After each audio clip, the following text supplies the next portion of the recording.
Nos encontramos en una miniserie muy interesante. Hoy es nuestra tercera conferencia, porque el formato que hemos desarrollado no es tanto una predicación, aunque sí, también compartimos por supuesto pasajes bíblicos, pero es más una conferencia donde estamos mirando un poquito el trasfondo histórico de la Reforma Protestante. Entonces, antes de llegar a ese siglo XVI, que se conmemora el 31 de octubre de 1517, ahí fue donde estalló la Reforma Protestante, y ahorita este 31 cumplimos 504 años de la Reforma Protestante. Una reforma que ha tenido unas repercusiones en la historia impresionante, que ahorita pues obviamente no lo voy a decir porque voy a esperar llegar allá. Ahora lo que estoy haciendo con ustedes es compartiendo un poquito la pre-reforma, es decir, ¿qué pasó antes de la reforma para que estallara ese movimiento y partiera en cierta manera la historia en dos?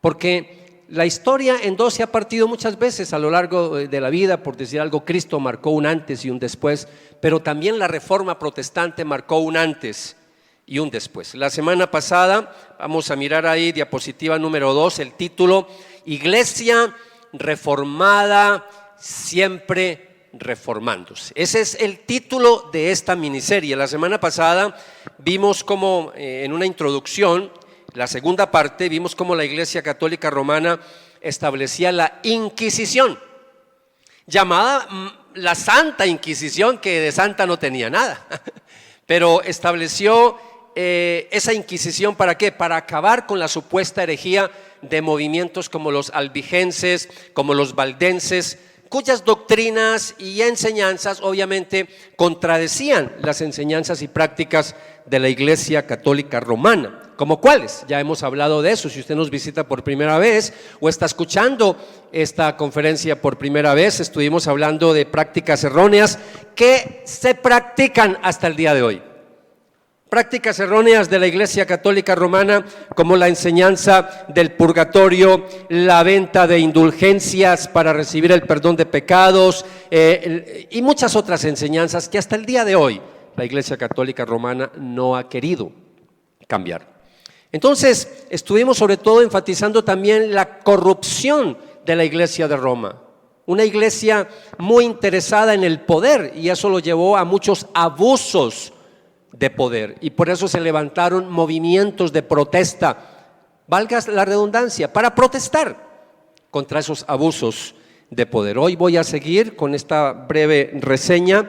Voy a compartir un poquito sobre todo de algunos personajes que prepararon la Reforma Protestante del siglo XVI, como ya lo mencioné, que la celebramos ahorita el 31 de octubre. Acompáñeme una vez más, vamos a orar. Padre, en la noche de hoy que nos disponemos, Señora, a seguir con esta serie, pedimos la iluminación de tu Espíritu Santo para que nos ayudes a comprender, Señor, nuestra historia, sobre todo nuestras raíces, de dónde venimos nosotros como Iglesia Bautista, y para poder entender en el día de hoy por qué tantas denominaciones, por qué tantas ramas del cristianismo. Ayúdanos a entender lo que pasó en el siglo XVI, antes del siglo XVI y después del siglo XVI.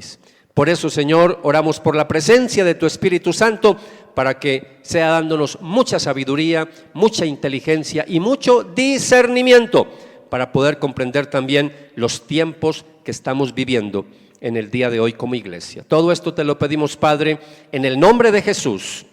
Amén y amén. Bueno, mencionamos en las charlas anteriores que hubo movimientos en el siglo XI, siglo XII, que se levantaron para protestar no solo, como ya les mencioné, la corrupción de la Iglesia de Roma, sino de algunas doctrinas y prácticas que iban en contra de las Sagradas Escrituras. La número 3, para que vamos viendo ahí algunas diapositivas que nos van a ayudar ahí entendiendo un poquito lo que voy hablando. Pero yo quiero hablar hoy sobre todo que hubo otro acontecimiento que de pronto no lo mencioné mucho la semana pasada porque lo dejé para hoy. Quiero profundizar un poquito más. En el siglo XI, escúcheme, ocurrió algo muy importante que en cierta manera esto levantaron los ánimos de la sociedad de esa época. Una sociedad obviamente dominada por la Iglesia de Roma. Una iglesia de Roma que aún gobernaba sobre los emperadores y sobre los reyes. Era la máxima autoridad. Entonces, en el siglo XI, el Papa Gregorio VII, escúcheme esto, que esto es clave. En el siglo XI, el Papa Gregorio VII proclamó la perfección de la iglesia de Roma. Es decir, recuerden que ellos ya habían proclamado la infalibilidad del Papa. Es decir, el Papa lo que decía era palabra de Dios. Entonces ahora lo que hace este Papa Gregorio es que declara que la iglesia es perfecta, que la iglesia nunca se ha equivocado, que no se equivocaba y que no se iba a equivocar. Por supuesto, él declaró que la iglesia no había errado, que no podía errar según las Escrituras, pero no pudo obviamente demostrar a la luz de la Biblia, por supuesto que eso era cierto, porque no había forma de demostrarlo. Además, es importante que sepan esto, el Papa Gregorio VII reclamó para sí el derecho de quitar y poner reyes. Escucha esto, él se autoproclamó en ese momento que era la máxima autoridad y que él podía quitar y poner reyes y que ninguna sentencia pronunciada por él podía ser revocada por ninguna persona. Y por supuesto, eso levantó los ánimos, obviamente ánimos fuertes de reyes, de emperadores y de la sociedad como tal y de movimientos cristianos que veían cada vez como el Papa iba cogiendo cada vez más fuerza y más poder. Entonces, históricamente conocemos también, esto se conoce por la historia, usted puede leer un poquito de historia universal. Ahora, yo por eso les dije que el formato, un pequeño paréntesis, si usted viene por primera vez, este es un formato diferente, no estoy predicando, estoy compartiendo un poquito de historia universal, pero si no conocemos la historia no vamos a conocer nuestras raíces. Entonces, por eso téngame un poquito de paciencia, ya vamos a llegar un poquito más adelante a doctrinas y vamos a meternos con la Biblia, a escudriñar, pero por ahora déjeme seguir con este trasfondo. Históricamente conocemos cómo este Papa destronó y excomulgó al emperador Enrique IV. Es que, como dicen por ahí, tan atrevido, lo excomulgó y básicamente cuando uno mira la historia, ¿por qué lo excomulgó? Simplemente porque él desobedeció una orden del Papa. Entonces, durante los siguientes siglos se empezaron a levantar voces de emperadores, voces de reyes en contra del despotismo romano, es decir, una iglesia de Roma que quería ser la única voz de autoridad en esa época. La Edad Media, cuando estamos hablando de la Edad Media, ya en este momento obviamente estamos en la recta final de la Edad Media, porque la Edad Media prácticamente después de la Reforma Protestante se acaba. Y eso es lo que quiero mostrarles, qué hizo la Reforma Protestante, cuál fue el aporte que le hizo a la humanidad, pero ténganme paciencia que ya vamos a llegar allá. Entonces, la Edad Media en Europa, bajo la autoridad de la Iglesia de Roma, no permitió progreso. La humanidad se estancó, no hubo progreso en las ciencias, no hubo progreso en las artes, no hubo progreso en la civilización, todo lo contrario, hubo un retroceso impresionante, porque a la Iglesia le convenía que el pueblo estuviera en oscuridad. No le convenía que la iglesia y mucho menos el pueblo, los iletrados, conocieran, se abrieran a muchas otras cosas. Les interesaba mantenerlos en la oscuridad, en la superstición, en la ignorancia. Por eso Europa, la civilización en esa época no avanzó, mis amados. Esta era una época donde uno recuerda las palabras de Oseas. Aunque fue una palabra en contra de los sacerdotes de Israel, en una época para Israel antes de Jesucristo en el Antiguo Testamento, el pasaje que voy a mostrarles hace eco para lo que estaba viviendo en ese momento la iglesia. Y quiero invitarles para que miremos en la siguiente diapositiva, Oseas capítulo 4, versículo 1 al 7. Cuando Dios, a través del profeta, le decía a los sacerdotes judíos, pero esta era una palabra también para los sacerdotes de Roma en esa época. Escucha la palabra del Señor, oh pueblo de Israel. El Señor ha presentado cargos en tu contra diciendo, no hay fidelidad, ni bondad, ni conocimiento de Dios en tu tierra. Haces votos y los rompes, matas, robas y cometes adulterio. Hay violencia en todas partes, un asesinato tras otro. Por eso la tierra está de luto y todos desfallecen. Hasta los animales salvajes y las aves de los cielos y los peces del mar desaparecen. No señales a otro para echarle la culpa. Mi queja, sacerdotes, es con ustedes. Así que tropezarán en plena luz del día y sus falsos profetas caerán con ustedes durante la noche. Y destruiré a su madre, a Israel. Mi pueblo está siendo destruido porque no me conoce. Así como ustedes, sacerdotes, se niegan a conocerme, yo me niego a reconocerlos como mis sacerdotes. Ya que olvidaron las leyes de su Dios, me olvidaré de bendecir a sus hijos. Mientras más sacerdotes hay, más pecan contra mí. Han cambiado la gloria de Dios por la vergüenza de los ídolos. Aunque era para Israel, esta era una palabra también profética para la época de la Edad Media, para la iglesia de Roma, que se había apartado de la palabra de Dios y había sumido al pueblo en una impresionante idolatría. Pero en medio, mis amados, de una oscuridad espiritual de semejante tamaño como estaba viviendo la Edad Media, Dios siempre ha tenido antorchas que se levantan para iluminar en medio de las tinieblas. La semana pasada yo les compartí cómo muchos albigenses y valdenses dieron su vida para proclamar y predicar contra los abusos de la iglesia de Roma, para predicar el evangelio puro de Jesucristo. Aún dieron su vida.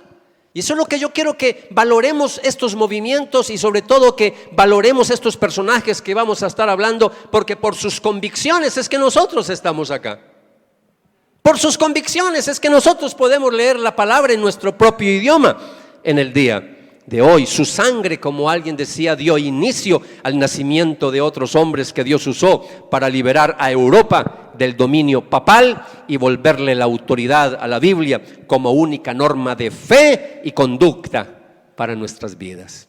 Por eso, mis amados, la diapositiva que sigue, hoy quiero hablarles de un hombre muy especial. Quiero hablarles de John Wycliffe, como lo quiera mencionar en inglés, o Juan, como lo quiera decir. John Wycliffe, conocido, mis amados, a lo largo de la historia se le ha conocido como el lucero o la estrella de la mañana de la Reforma.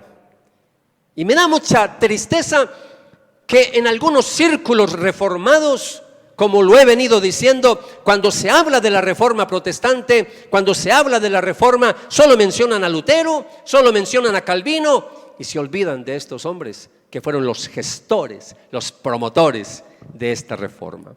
Entonces, estamos hablando de un hombre muy interesante, nacido en 1330 en Yorkshire, al interior de Inglaterra. Nació en una granja de ovejas, más o menos a 200 millas de Londres. Él ingresó, fue una persona que desde muy jovencito quiso prepararse, quería prepararse, tenía muchas inquietudes y por supuesto Dios lo iba a usar para grandes cosas y por eso lo necesitaba preparado.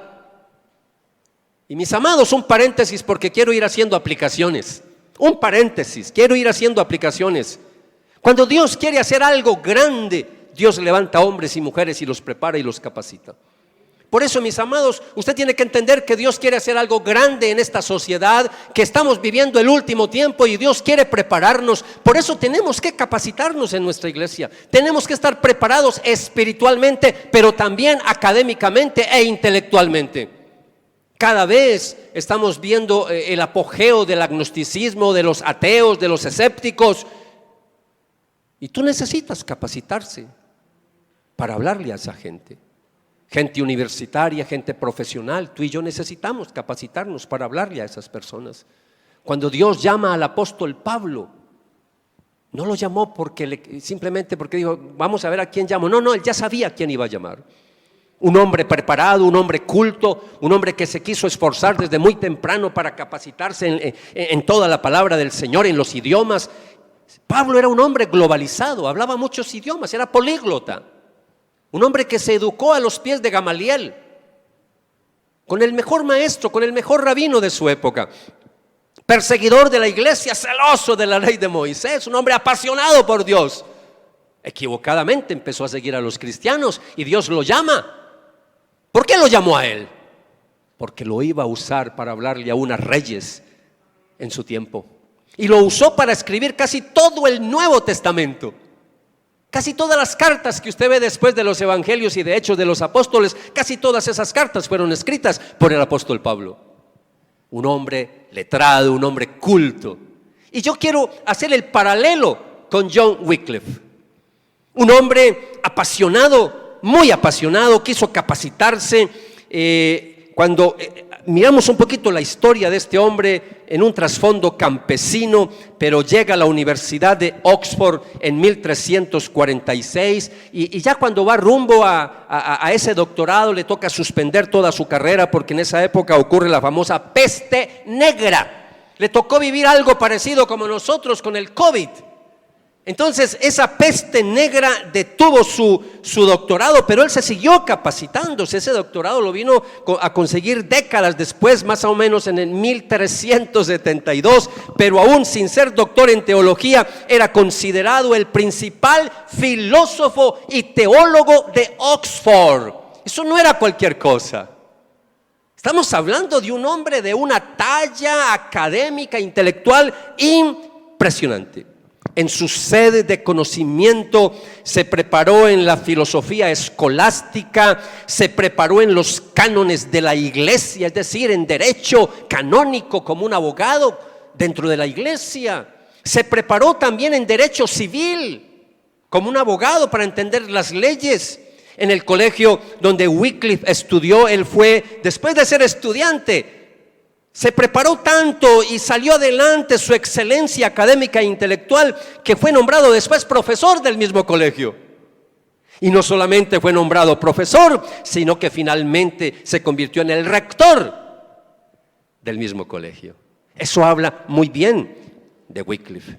Se aplicó rigurosamente al estudio de la teología y de las Sagradas Escrituras, y mientras lo hacía, mientras estaba estudiando los manuscritos bíblicos, cuando estudiaba el latín para traducirlo obviamente al inglés, que estamos hablando de Inglaterra, cuando él empieza a estudiar la Biblia, se da cuenta de cómo la iglesia romana se había desviado de la palabra. Y ahí es donde él empieza, donde Dios le empieza a abrir los ojos. Cuando digo abrir los ojos, estoy hablando en el mundo espiritual. Y ahí empieza este hombre su celo por estudiar la palabra y básicamente empezó a estudiar teología. Él se convierte en bachiller en teología, pero su fidelidad, su amor, su diligencia hace que él cada vez ascienda más y ascienda más, a tal grado que llegó un momento en que el arzobispo de Canterbury le ofrece nada menos y nada más que capacite a 12 jóvenes que se van a preparar para el sacerdocio. Eso no se lo delegaban a cualquiera, porque veían en él a un hombre también espiritual y sobre todo capacitado en lo que es teología y en lo que es las Sagradas Escrituras, pero sobre todo teología. En 1374 fue nombrado rector de Lutherworth, cargo que ostentó hasta la muerte. Y yo les estoy dando este trasfondo para que entiendan que estamos hablando de un personaje que se capacitó intelectualmente, tanto en filosofía como en leyes, pero también en teología. Entonces, ahí donde yo quiero que vean que Dios a veces, sí, Él nos usa a todos y quiere usarnos a todos, pero yo me tengo que disponer, yo me tengo que capacitar. Y ahí donde yo quiero apuntar a esta capacitación, a estas conferencias para que se vuelvan prácticas, porque hoy en día hay iglesias que no están enfatizando la capacitación. Algunas iglesias se han desviado enormemente porque quieren solamente vivir en el espíritu. Sí, nosotros también, pero muchas iglesias se han apartado de la academia, se han apartado de la capacitación. No mandan a sus pastores a capacitarse en un seminario que porque el Espíritu Santo es el que nos da la unción. Él es el que nos capacita. Sí, yo sé que sí, pero necesitamos de instituciones formales que nos capaciten. La iglesia bautista es una iglesia que por siglos se ha caracterizado por ser una iglesia que prepara a sus ministros, prepara a sus pastores. Nosotros en esta iglesia creemos en la capacitación de nuestros líderes. Aquí creemos que cada día tenemos que capacitarnos. Y jóvenes que me están escuchando, les exhorto en el amor del Señor. Ustedes que tienen una vida por delante hasta que venga Jesucristo, prepárese, capacítese. Adulto que me está escuchando, nunca es tarde para capacitarnos. Aquí le capacitamos de acuerdo a su conocimiento, de acuerdo a su nivel. Aquí nosotros no obligamos a nadie a capacitarse, pero sí animamos a que se capaciten. Entonces, quiero mostrarles rápidamente, en la década de 1370, John Wycliffe produjo 3 obras. Fue un gran escritor. Escribió libros en una época donde no existía la imprenta. Escribió 3 obras muy importantes. Escribió sobre el dominio divino, donde en ese libro apuntó a la autoridad papal. Wycliffe no pudo encontrar un solo texto bíblico donde apoyara que tenía que haber un papa sobre toda la iglesia. Y en ese libro lo que hace es una apología en contra de el supuesto papado, la supuesta autoridad del papa en la iglesia. Argumentó que el papado entraba en conflicto y ocultaba la verdadera autoridad de la iglesia y de las sagradas escrituras. Y ahí donde entonces él empieza a escribir su segunda obra. Su segunda obra fue sobre el dominio civil. Dominio civil. Ahí Wycliffe apuntó a la autoridad de la Iglesia Católica Romana sobre la corona inglesa y la nobleza en esa época. Él en ese libro dice y escribe que no vio ninguna razón para que Inglaterra se viera obligada a apoyar a una iglesia corrupta. Hago un paréntesis. Esos escritos, como se hacían copias también en manuscrito, empezaba la gente a leer, primero los letrados, los cultos, pero a su vez eso se empezó a propagar. Y entonces se empezó a gestar un movimiento en esa época, sobre todo Roma empezó a escuchar que había un movimiento en Inglaterra que se estaban oponiendo a la autoridad del Papa, porque él estaba motivando a que no se sujetaran a la autoridad romana, que no encontraba en la Biblia ningún apoyo para que un rey o un emperador se sujetara a la autoridad de un papa de la iglesia. Después, en su tercer trabajo, su tercer libro, lo escribe y lo hace sobre las sagradas escrituras, y ahí desarrolló la doctrina de la autoridad de la Biblia. ¡Ah, qué maravilla! Y ahí empieza a hablar que la máxima autoridad en fe y en conducta para la iglesia no es la misma iglesia, no es la tradición, como enseña todavía hasta el día de hoy la Iglesia Católica Romana. No, la máxima autoridad para nosotros y para la iglesia es las sagradas escrituras. 3 obras cruciales para preparar el escenario para la reforma, y 2 miembros de la universidad, de la facultad, escúcheme, que visitaban Oxford, regresaron con los escritos de Wycliffe a su ciudad natal de Praga. Y ahí entonces con esas obras influencian a otros hombres que voy a hablar la semana que viene. No lo voy a revolver hoy, pero la semana que viene, si el Señor nos regala la vida, voy a hablar de cómo esos escritos que llevaron de Wycliffe a Praga, cómo levantaron también este movimiento. Diapositiva número 6. Ya al final de sus días, Wycliffe escribe una obra fantástica y se llama La Suma Teológica. La Suma Teológica. Ahí Wycliffe habla sobre el gobierno de Dios, habla sobre los 10 mandamientos, atacó el gobierno temporal del clero, declarando que en las cosas temporales el rey está por encima del papa. Eso en esa época era un escándalo, eso era una blasfemia hablar de esa manera en esa época. Entonces estamos hablando de un hombre culto, estamos hablando de un hombre intelectual, estamos hablando de un hombre que se codea en las principales universidades, y por lo tanto al comienzo la iglesia de Roma no pudo hacer nada contra él, porque era protegido por los príncipes de la época. Él era protegido por las clases altas y por los eruditos, y ahí Dios lo guardó por mucho tiempo. Entonces, en medio de esto, él escribe en la Suma Teológica también que está prohibido, que la Biblia no apoya la venta de indulgencias, que eso era negociar con las cosas espirituales. Y al igual que los valdenses y al igual que los albigenses, empieza a protestar contra la venta de indulgencias. Voy a leerles un párrafo, téngame paciencia, porque yo quiero que usted vea cómo este hombre desafió a la iglesia en su época. Abro comillas, estas son palabras de John Wycliffe.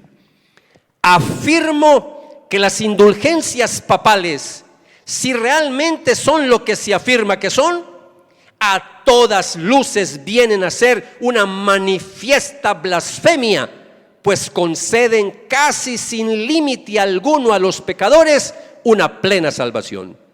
No solo con la absolución y las indulgencias libran al pecador de las penas del purgatorio, sino que también se afirma que una vez llegada la muerte, sin demora alguna, los santos ángeles llevan el alma al descanso eterno.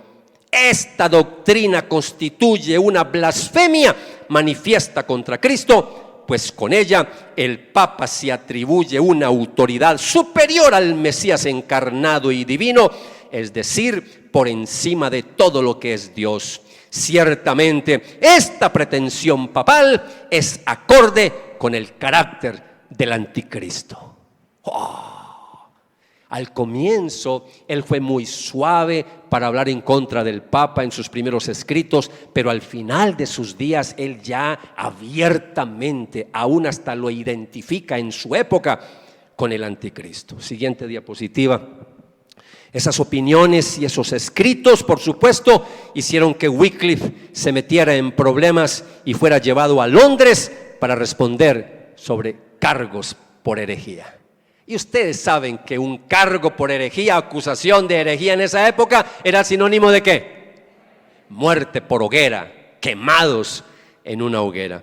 Y ahí está la audiencia, apenas había comenzado cuando la controversia se avivó en el recinto, pronto estallaron discusiones abiertas y finalmente termina la reunión y 3 meses después el Papa Gregorio XI emitió 5 bulas papales. Les expliqué la semana pasada que era una bula papal, ¿cierto? 5 bulas o edictos de la iglesia contra Wycliffe, en los cuales fue acusado de 18 cargos, escúcheme, 18 acusaciones, 18 cargos, y fue llamado maestro de los errores, maestro de los errores. En una audiencia posterior ante el arzobispo en el palacio de Lambeth, Wycliffe respondió ante esas acusaciones, abro comillas: estoy listo para defender mis convicciones hasta la muerte. He seguido las Sagradas Escrituras. He seguido las Sagradas Escrituras. Y continuó diciendo que el Papa y la Iglesia estaban en segundo lugar en autoridad de las Escrituras, y eso por supuesto no le agradó a las autoridades espirituales de Roma. Pero sobre todo, amados, yo quiero que entiendan que debido a la popularidad de Wycliffe en Inglaterra y a una posterior división del papado que voy a hablar al final, conocido como el Gran Cisma en 1378, Wycliffe fue puesto bajo arresto domiciliario y se le prohibió pastorear, se le prohibió predicar la palabra. Y ahí estuvo confinado en un arresto domiciliario. Repito, en ese momento no lo pudieron quemar en la hoguera porque era protegido por príncipes, era protegido por otras autoridades, y a la iglesia no le fue fácil quemarlo en una hoguera. Escribió al final de sus días contra la doctrina, así como lo hicieron los valdenses y los albigenses, escribió contra la doctrina de la transubstanciación. Doctrina de la transubstanciación, si no estuvo la semana pasada y si no sabe eso qué significa, es la enseñanza católica romana que hasta el día de hoy enseña que cuando el sacerdote oficia la misa, levanta esa hostia, levanta ese cáliz, en ese momento se convierte el vino en la sangre literal de Jesús y el pan se convierte literalmente en el cuerpo de Jesucristo. Y al igual que valdenses, y al igual que albigenses, y al igual que el Nuevo Testamento, al igual que los apóstoles, él escribió que la transustanciación no era una enseñanza bíblica, que el pan seguía siendo pan y el vino seguía siendo vino, que solamente eran símbolo de lo que Cristo hizo por nosotros en la cruz del Calvario. También desafió las indulgencias diciendo, abro comillas: para mí es evidente que nuestros prelados, al conceder indulgencias, comúnmente blasfeman la sabiduría de Dios. Así que él constantemente decía: ustedes blasfeman, ustedes son los blasfemos, ustedes son los herejes, me acusan a mí de hereje, pero ustedes son los herejes. Y eso, por supuesto, cada vez se calentaban más los ánimos, como dice popularmente en nuestro medio. Más adelante, amados, escribió en contra de lo que es el sacramento de la confesión auricular. Doctrina que sigue predicando la Iglesia Católica Romana hasta el día de hoy. Enseñanza que dice que hombres de Dios tienen la plena autoridad de perdonar pecados. Eso va en contra de la Biblia. El único que perdona pecados es Dios. Y entonces él dijo, abro comillas, la confesión privada no fue ordenada por Cristo y no fue utilizada por los apóstoles. También escribió en contra del sacramento de la confirmación. Sacramento de la confirmación que todavía es enseñada por la Iglesia de Roma hasta el día de hoy. En la confirmación, básicamente él dijo que la Biblia no tiene fundamento, que este sacramento no tiene fundamento en la Biblia, que la Biblia no apoya este sacramento. Él dijo que es una pretensión de los obispos asumir que ellos tienen el don de impartir el don del Espíritu Santo, que eso no enseña la Biblia. Y a veces nosotros no entendemos de dónde vienen nuestras prácticas. Por eso es que nosotros los bautistas tampoco practicamos ni el sacramento de la confesión auricular, ni el sacramento de la confirmación, ni de la primera comunión. Nada de esas cosas practicamos nosotros. Nosotros solamente practicamos 2 sacramentos o 2 ordenanzas, bautismo y Santa Cena. Más adelante estaré profundizando un poquito sobre estas enseñanzas. Y al final, básicamente, lo que hace, mis amados, es que él dice que la Biblia nos enseña en acerca de fe, que nuestra justificación no es por obras, que nuestra justificación es solamente por lo que Cristo hizo en la cruz del Calvario. Así que estos hombres, mucho antes que los reformadores, estuvieron hablando de la justificación solamente por la fe, solamente por la fe en Jesucristo. Siguiente diapositiva. Y sobre la verdad de las Sagradas Escrituras, en ese libro, Wycliffe pidió que la Biblia fuera traducida al inglés. Escuche esto, que fuera traducida al inglés. Según la ley católica romana, yo ya les he enseñado a ustedes, traducir la Biblia a un lenguaje vulgar, a un lenguaje del vulgo, del pueblo, a un idioma vernáculo, si me lo quiere comprender de esa manera, en esa época era una herejía. En esa época era pecado, no se podía hacer. Iba en contra de las leyes de Roma. Entonces, lo que hace es, mis amados, ir en contra de la enseñanza católica romana, y él quiere que la Biblia se traduzca. Y él creía que cada cristiano debería de tener acceso a las Escrituras, pues solo las traducciones en latín estaban disponibles en ese momento. Entonces comenzó a traducir la Biblia al inglés con la ayuda de su amigo John Purvey, que es otro personaje que ha pasado a la historia sin ton ni son, pero también tuvo que ver en la traducción de las Sagradas Escrituras. Por supuesto que la iglesia se opuso. La iglesia no estaba contenta, y entonces la iglesia se manifiesta, abro comillas, y mire lo que dijo la iglesia en ese momento ante el deseo de John Wycliffe. Con esta traducción, hablando en Inglaterra, con esta traducción las Escrituras se han vuelto vulgares y están más disponibles, e incluso para las mujeres que pueden leer, que para los eruditos que tienen una gran inteligencia. Así que la perla del Evangelio está esparcida y es pisoteada por los cerdos.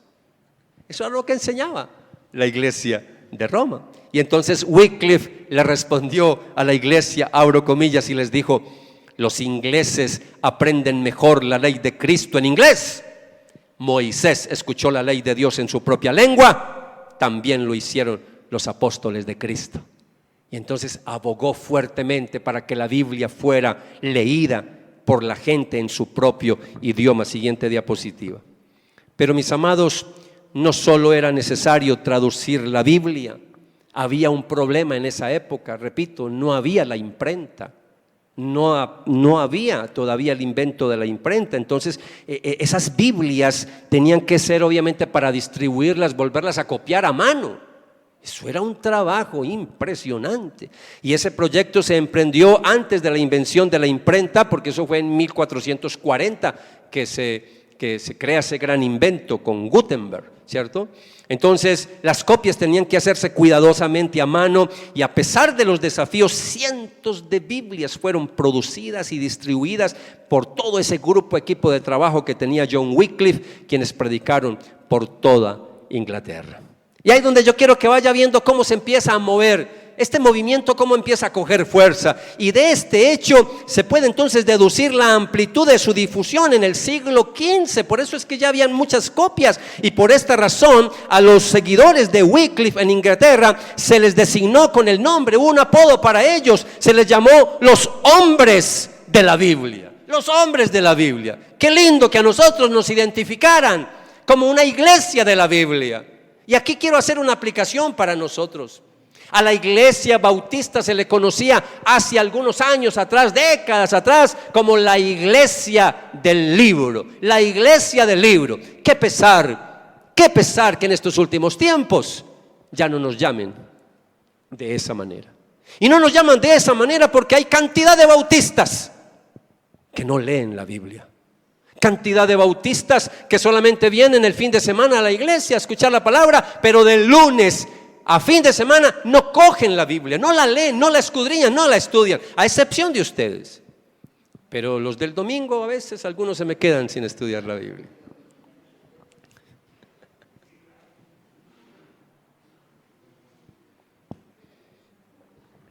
Qué tristeza, pero eso es lo que está pasando en el día de hoy. Y más cuando ya la gente no lee libros, sino que todo es con dispositivos móviles en el celular. A mucha gente le da pereza leer la Biblia en un celular. Por eso, mis amados, sea que usted sea de la nueva generación, que ya ese chip lo tiene incorporado para no leer libros sino en dispositivos móviles, igual, léala. Venden unos aparatos para leer de manera descansada. Unos lectores, dispositivos móviles, no son celulares, con unas pantallas para descansar. Eso se vende, usted puede comprar eso. Es decir, lo importante es que leamos la Biblia. Entonces, ahí es donde yo quiero que entiendan que de la misma manera que la versión de Lutero tuvo gran influencia sobre la lengua alemana, la Biblia de Wycliffe tuvo un impacto poderoso por su claridad, por su belleza y por su fuerza, que influyó en toda Inglaterra y eso influyó, por supuesto, en toda Europa. Entonces, el siguiente pasaje muestra un texto de Wycliffe sobre la autoridad y la recta utilización de la Sagrada Escritura, abro comillas. Escúcheme cómo escribía él sobre la Biblia. Dijo: para que la cristiandad tenga un fundamento autónomo, Dios puso la ley de la Escritura como reglamento en que los cristianos deben basarse en todo lo que se refiere a su hablar y al significado de sus conceptos. A pesar de que algunos profesores opinan que en tiempos del anticristo y sus seguidores los cristianos idearían muchas maneras para hacer frente a sus intrigas, a mí me parece que la fe en la Biblia es el mejor medio para discernir si un hombre enseña y vive en armonía con la ley de Cristo. Si el amor por la ley corresponde al amor por el legislador, ¿cómo entonces un hombre puede amar a Cristo sobre todas las cosas si desprecia su ley o la abandona para seguir la ley de los hombres? ¿Acaso no ama más el fruto de la ley que más adora y por consecuencia ama más los bienes efímeros que los eternos? Es exactamente lo mismo con el estudio que el hombre dedica a ampliar su conocimiento, porque este significaría más amor por Dios si estuviera dirigido a la ley de Cristo y por ende un bien mayor. Y lo mismo se puede decir de los que multiplican las leyes de los hombres, con lo cual hacen pedazos el estudio de la teología. ¿Acaso la ley de Cristo, tal como es legada a la posteridad en la Biblia, no es suficiente? ¿Acaso hay que creer que aquellos que estudian las leyes ajenas bajo el pretexto de conocer mejor la ley de Cristo, conservarla y protegerla, tendrán una disculpa creíble ante el tribunal del máximo juez? ¿Acaso no son sus propias acciones las que los denuncian?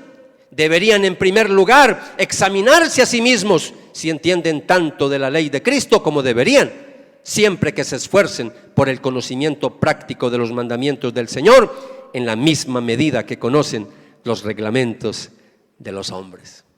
Y así podría pasar aquí horas leyéndole cosas de John Wycliffe. Pero Wycliffe permaneció convencido de la autoridad y la centralidad de las Escrituras y se dedicó a su llamado de su vida. ¿Cuál fue el principal llamado? Ayudar a que los cristianos aprendieran a estudiar la Biblia. Yo me identifico al 100% con John Wycliffe.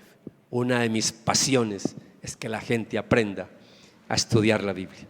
Quiero dedicarle los años que el Señor me regale de aquí en adelante a eso. Vengo hace rato preparando cosas, preparando estudios, haciendo cosas, porque yo quiero ayudar a esta generación. Y si el Señor no viene ahora, más adelante, el día que venga, pero que hasta que Él venga, las generaciones ahora, yo pueda aportar un granito de arena para que la gente aprenda a estudiar las Sagradas Escrituras.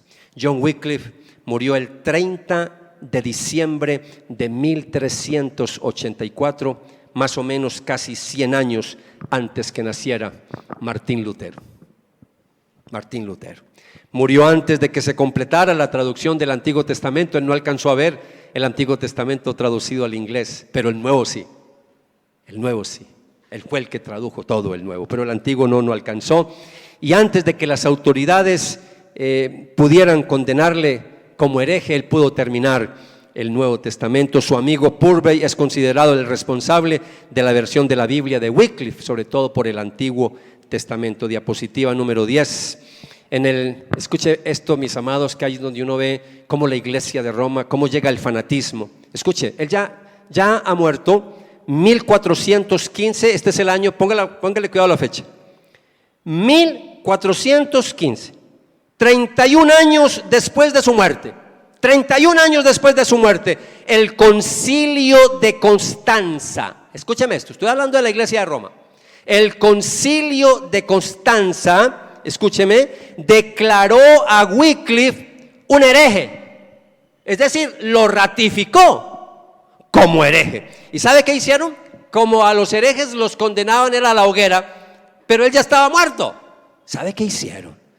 Cogieron todos los escritos de Wycliffe que encontraron. Hubo una persecución contra todos los libros que escribió Wycliffe y fueron quemados como un acto público. Siguiente diapositiva, la 11. Pero no contentos con eso, iglesia, como el castigo para un hereje era la hoguera, sus huesos fueron exhumados. Escúcheme, exhumados y quemados. Y las cenizas fueron depositadas en un arroyo cercano que conducía hacia el río Avon. Y como alguien escribió, abro comillas, ese arroyo llevó las cenizas al río Avon, el Avon al Cervena, el Severna a los mares y estos al océano. Y así es como las cenizas de Wycliffe son emblema de sus doctrinas, las cuales se hallan esparcidas hoy día por el mundo entero. Siguiente diapositiva. John Wycliffe ha sido llamado la estrella de la mañana de la Reforma. Por eso yo quiero que esta iglesia de aquí en adelante nunca se le olvide estos personajes, porque siempre hablamos de Lutero, siempre hablamos de Calvino. ¿Y qué de estos hombres? Como aplicación, además de lo que ya he mencionado, ténganme paciencia, ya voy a terminar. Quiero hacer dos aplicaciones, una sobre la iglesia romana y otra sobre nuestra iglesia. Y voy a hablar de la iglesia de Roma. El Papa Gregorio XI, ya saben qué fue lo que hizo, ¿no? Quien decretó la muerte de John Wycliffe. Él fue el que decretó la muerte de John Wycliffe. Muere de manera misteriosa. Yo no tengo tiempo para alargar todo esto porque haría estas conferencias muy largas. Pero ahí vemos la mano de Dios guardando a sus siervos como Wycliffe y teniendo señorío sobre la historia de la humanidad. Decretó la muerte sobre Wycliffe, pero el que murió fue él. Siguiente diapositiva. Después de un año de la muerte del Papa Gregorio XI, que ocurrió en el año 1377, escuche esto que le voy a hablar, iglesia. Las ambiciones de poder llevan a que la iglesia de Roma, por primera vez en la historia, tenga dos papas a la misma vez. 2 papas a la misma vez. Por un lado, la mayor parte de los cardenales se inclinaron por Bartolomeo Prignano, quien tomará el nombre de Urbano VI. Y por otro lado, una facción del colegio cardenalicio, alegando irregularidades en los procedimientos, eligió a otro pontífice, a Roberto de Ginebra, el cual más tarde será llamado Clemente VII. Y Urbano VI residía en Roma y Clemente VII en Aviñón, en Francia. Habían unos intereses de poder impresionantes y se origina el cisma de Occidente, una misma época, 2 papas simultáneos. Y ahí pudiera seguir hablando mucho, pero déjeme que quiero conectar eso con el día de hoy. Esto hizo que la imagen del papado se fuera debilitando mucho más ante el pueblo, preparando la reforma protestante que estallaría un siglo después, que ya vamos a entrar a ese acontecimiento. Diapositiva número 15. Y ahora quiero llevarlos al siglo XXI. Quiero dar un salto al siglo XXI, a nuestra época. El 11 de febrero de 2012, el 11 de febrero, el Papa Benedicto XVI renunció al papado, dejando la sede de Roma vacante para el nombramiento de otro papa. Escuche esto: el 13 de marzo de ese año, el argentino Jorge Mario Bergoglio fue elegido sumo pontífice, adoptando el nombre de Francisco, lo que lo convirtió en el primer papa latinoamericano de la historia. Pero lo más revolucionario no es que haya sido latino.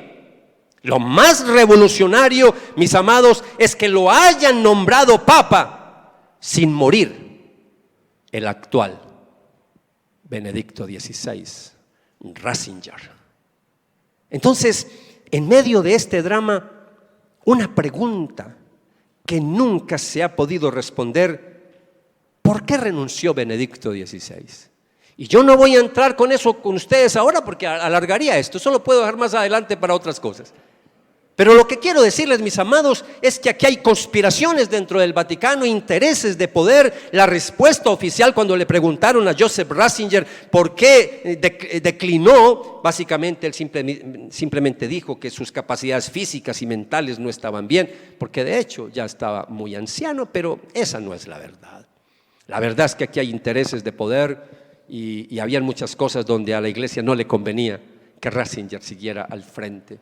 Y por eso quiero decirles que, siguiente diapositiva, pasaron siglos antes, la 16, pasaron siglos antes de que 2 papas convivieran en el mismo Vaticano al mismo tiempo. Esa es una foto, los dos saludándose, el Papa Francisco visitándolo en el lugar de retiro donde está pasando sus últimos días. Y con toda seguridad, mis amados, que algo se está fraguando y tramando en el Vaticano con la elección del Papa Francisco. Después voy a hablar un poco sobre eso, y de esto voy a entrar en detalle, sobre todo cuando lleguemos a estudiar las profecías de Daniel, para entender los tiempos que estamos viviendo. Ustedes se tienen que convertir en estudiantes de la Biblia. Ustedes tienen que discernir los tiempos que estamos viviendo. No podemos vivir la vida así, sin discernimiento, sin comprender los tiempos que estamos viviendo. Estamos viviendo tiempos muy difíciles y se avecina algo muy fuerte contra la iglesia.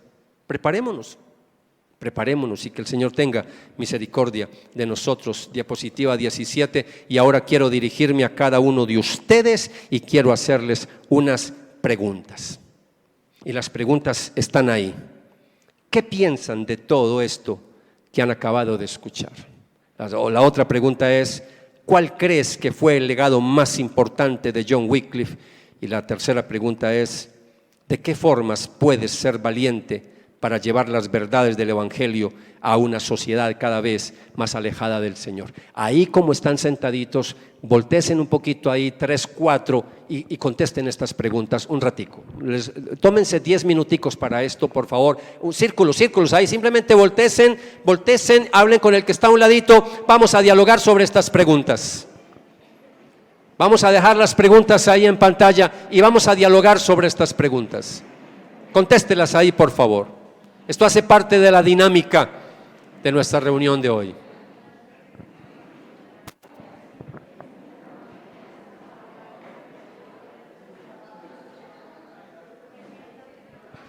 A modo de aplicación final, quiero retomar lo que les mencioné la semana pasada.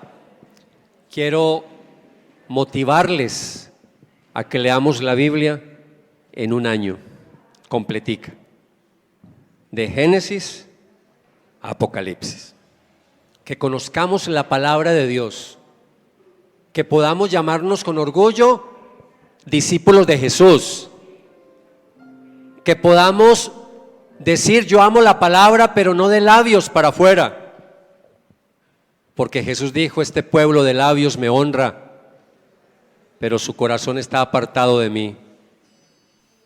Es un contrasentido, no tiene razón de ser decir que amamos la palabra y no la leemos. No tiene lógica. Si yo digo amar a Dios, debo amar su palabra, porque es la palabra de Dios.